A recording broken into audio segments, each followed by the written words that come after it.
Um, Usually when we talk about a medical diagnosis, there's this inherent expectation of like mechanical precision. Right. Yeah, Like you absolutely. break your arm, the x-ray reveals this jagged white line across the bone, and the doctor just points to the film. It's either broken or not broken. Exactly. The diagnostic landscape is entirely visible, it's neat, and the treatment protocol is universally understood.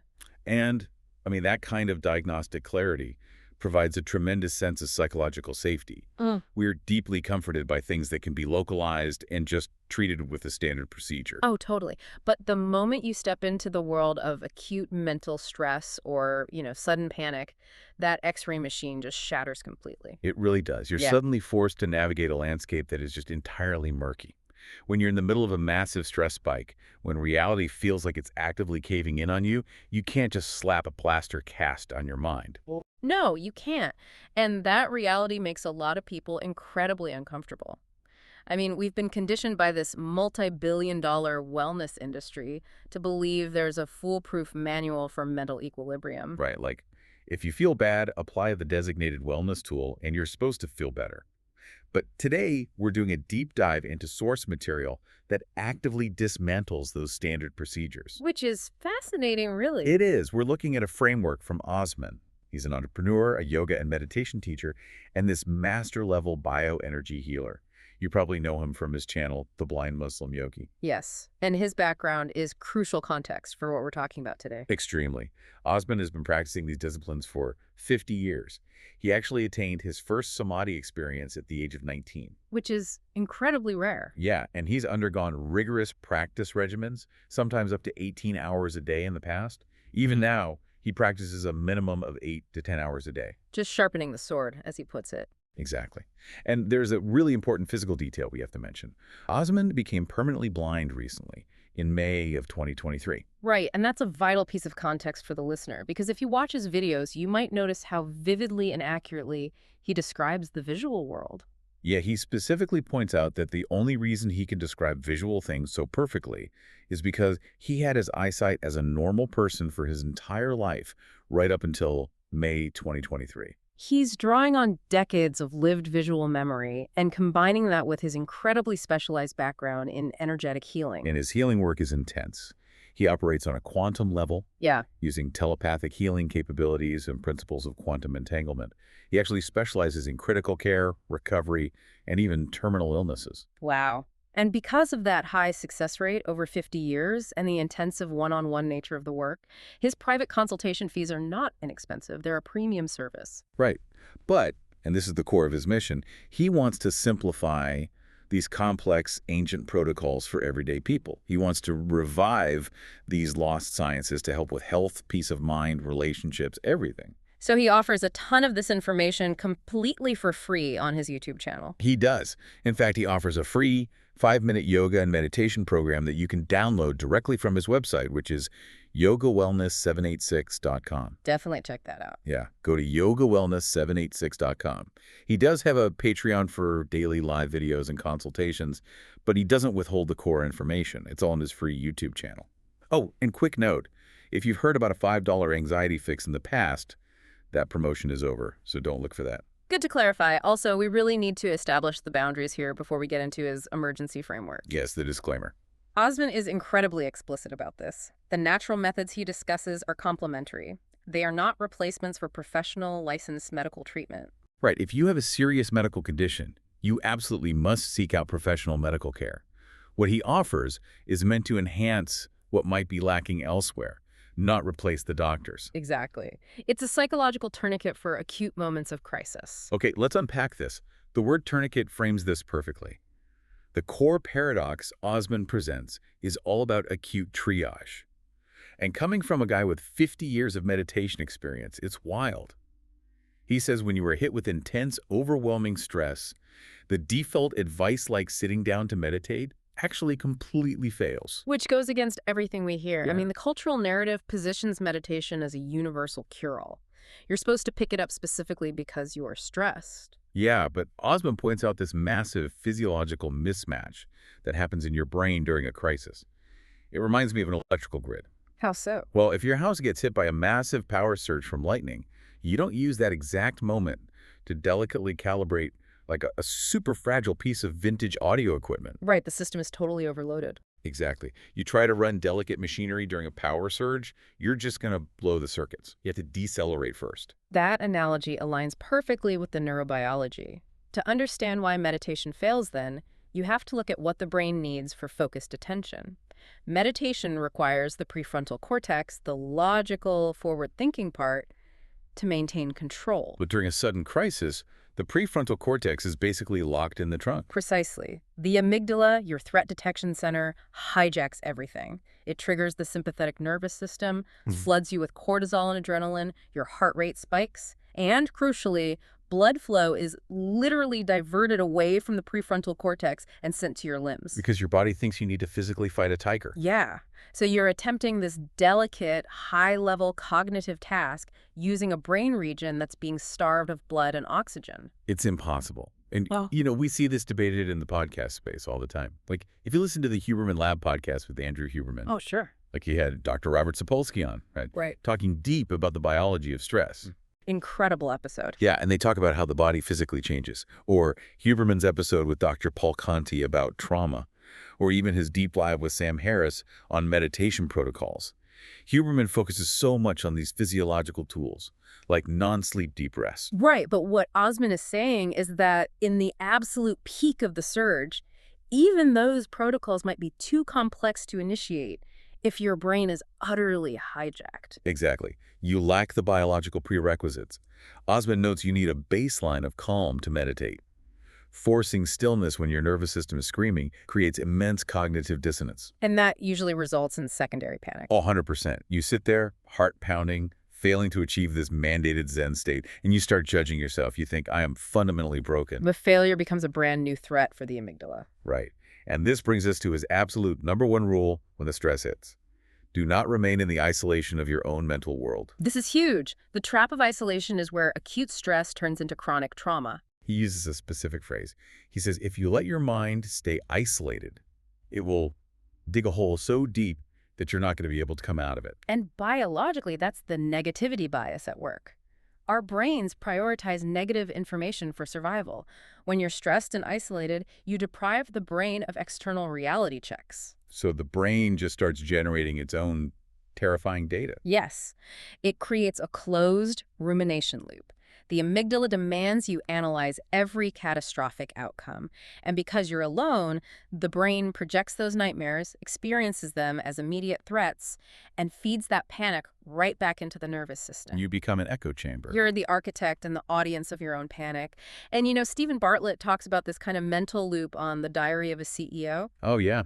Which episodes? Well, his conversation with Mo Gaudat on the happiness equation touches on how the mind projects fear, or his episode with Dr. Tara Swart on neuroplasticity, how we literally wire our brains for anxiety through repetition. And Gabor Mate, too. Bartlett had him on, and they talked about how trauma isolates us. Exactly. When humans feel overwhelmed, our instinct is to withdraw. We hide in our bedrooms. But psychological hiding locks you in a sensory deprivation chamber with the panic. It burns deeper neural pathways of anxiety. That's the deep hole. So if isolation is the accelerant, connection has to be the cure, right? It has to be an external anchor to break the closed circuit. So Osman outlines this first line of defense, reaching out to a pillar of strength, a positive influence, like a supportive family member or a resilient friend. Biologically, that's co-regulation. For millennia, humans regulated their nervous systems through the presence of stable others. Your mirror neurons pick up on their calm voice and breathing, and you sync up. But here's the modern reality, and Osman is very pragmatic about this.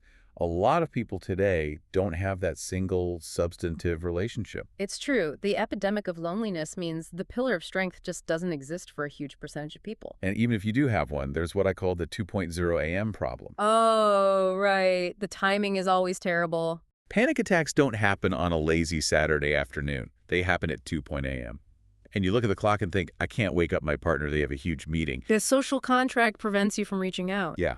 And the guilt of burdening them becomes a new node of anxiety. So you're trapped, you can't meditate, and human lifelines are asleep. This is where Osman introduces a pivot that honestly shocked me. The smartphone. Yes.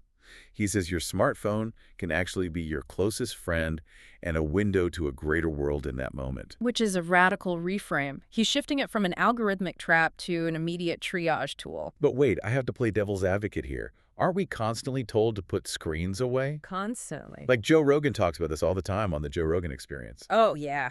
Like his episode with Naval Ravikant talking about finding peace by disconnecting. Or his interviews with Dr. Rhonda Patrick on how blue light destroys sleep. Or David Goggins talking about getting out of your phone and doing the hard physical work. Suggesting we dive into a screen during a panic attack sounds like telling a drowning person to drink water. It does sound counterintuitive, but that criticism assumes all screen time is neurologically identical. It's not. The danger is passive doom scrolling. Osman is advocating for deliberate, energetic engagement with positive content. The curation is the key. Exactly. At 2:01 a.m., the smartphone is the only external stimulus powerful enough to force a pattern interrupt. He specifically says go to YouTube or TikTok and find stand-up comedy, inspirational talks, an immersive movie. You're hooking your brain's processing power up to a different server. Yes, watching complex comedy requires heavy lifting from the frontal lobe and temporal lobe. It actively pulls blood flow away from the amygdala's fear loop. You're using the addictive nature of the phone to hijack your attention away from the abyss. It's a strategic distraction. And it brings up this crucial, highly specific warning Osman gives. Right, the anti-self-help rule. This is where it gets really interesting. Because your instinct when you're stressed is to try to fix it. You want to Google it? Yeah, you open YouTube and search how to stop a panic attack. But Osman says you must absolutely avoid looking up content on how to remove stress. Which feels so wrong. Why is seeking a solution detrimental? It's the don't think of a pink elephant trap. Ironic process theory. Oh, the white bear experiment. Exactly. If I tell you not to think of a white bear, your brain has to constantly check in on the concept of a white bear to make sure you aren't thinking about it. So by researching how to cure stress, your brain remains 100% focused on the stress itself. Yes. You're still locked in the room with the monster, you're just reading an instruction manual about it. The neural pathways of panic are still firing. You haven't broken the loop. And it makes me think of the Mel Robbins podcast. Oh, she's fantastic. She is. She had these amazing episodes like with Dr. Russell Kennedy on healing anxiety, or Amy Porterfield on business stress, or Dr. Judith Wright on emotional intelligence. And Mel's 5-second rule is legendary. Right. 5, 4, 3, 2, 1, act. Exactly. But if you are actively having a severe 2.0 a.m. panic attack, and you're frantically obsessing over self-help videos to cure the moment, you're just feeding the anxiety with new metrics to fail at. You have to focus on the exact opposite of stress to break the cycle. Humor, like you said. Which reminds me of Rainn Wilson's podcast, Soul Boom. Oh, Soul Boom is great. Yeah, he had Reza Aslan on and Dr. Lisa Miller and Arthur Brooks talking about happiness. Rainn constantly explores the profound, almost spiritual power of comedy and joy. And that's exactly what Osman is tapping into. By processing humor, you're starving the stress loop of the cognitive attention it needs to survive. I mean, I agree that distracting yourself is good, but it feels a bit like avoidance. It is avoidance, but for a specific acute phase. Like Lewis Howes on The School of Greatness. He has Dr. Joe Dispenza talking about reprogramming the mind, or Wim Hof on nervous system control, or Marisa Peer on deep therapy. That's the deep work. Right, but trying to psychoanalyze your trauma while actively having a panic attack is like trying to rebuild your car's engine while driving down the highway at 80 miles an hour. You'll just crash. Triage is just getting the car safely to the shoulder. The deep work is for tomorrow. Okay, that makes sense. Yeah. But passive viewing is still just one way. Osman actually offers a highly modern alternative for when you need a two-way interaction. The AI companion. Yes, artificial intelligence. He suggests using AI as a conversational partner during a crisis. He specifically mentions free tools like Google's Gemini, Microsoft's Copilot, and independent ChatGPT. And people have a visceral reaction to this. They think it's dystopian to turn to a machine during human vulnerability. But let's look at the functional mechanism. It's 3.00 a.m. You open ChatGPT. The massive benefit here is the total absence of social friction. You don't have to apologize to the AI for waking it up. Exactly. You just say, I'm having a massive panic attack. Distract me with something interesting. From a neurological standpoint, the therapeutic value is in formulating that prompt. How so? To communicate distress, even to a machine, you have to engage Broca's and Wernicke's areas in the brain. You have to take this terrifying cloud of physical panic, organize it, select vocabulary, and build syntax. Oh, wow. So you're forcing the brain to shift from emotional reactivity to logical construction. Yes, you're recruiting the prefrontal cortex to translate panic into language. That alone drains the intensity. And then the AI responds. And now you're in a feedback loop.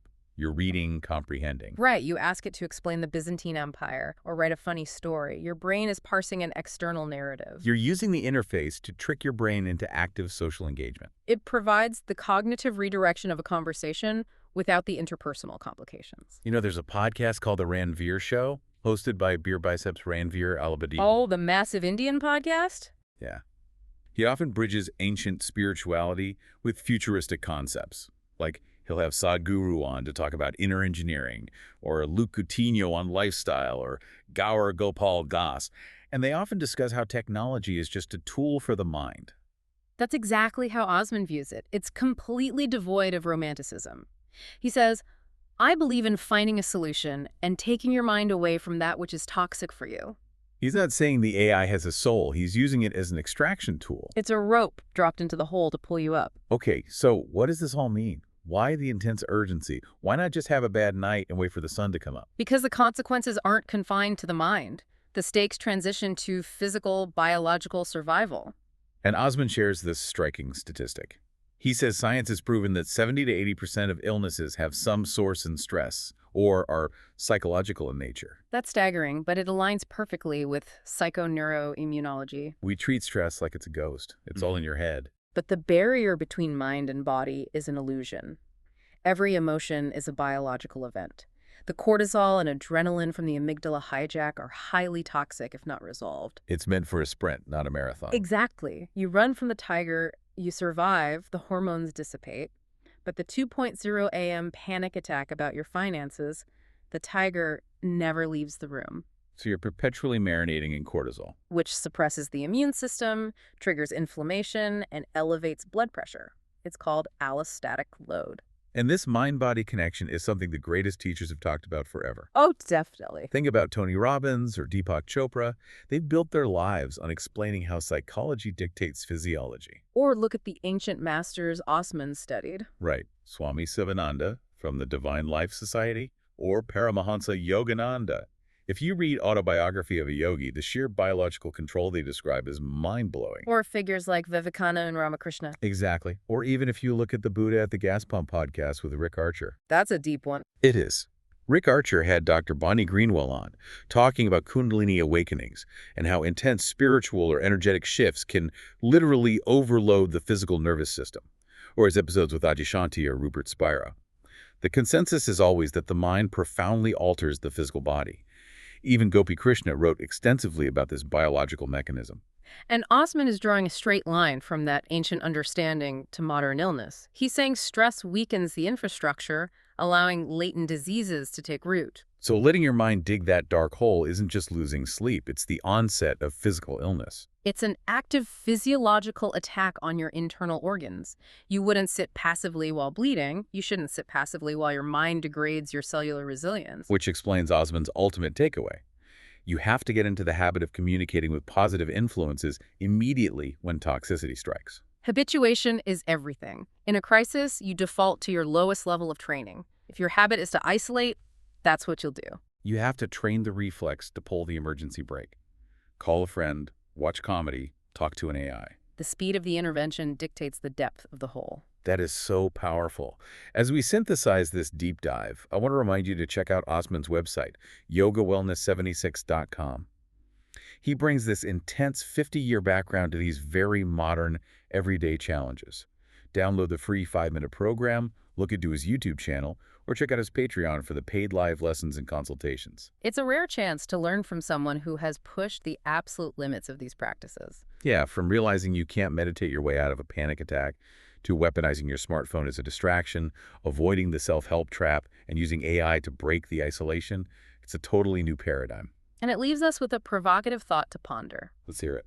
If our minds are so incredibly powerful that isolating them in fear can spark the cellular onset of physical disease, imagine the magnitude of physiological healing we might trigger simply by consciously curating the environments we retreat to in our darkest hours. Oh, wow. Are your late-night digital habits a trap or a rescue operation? Exactly. That is something to think about. Thank you for joining us on this deep dive. Keep exploring, stay curious, and be mindful of where your attention goes. We'll see you next time.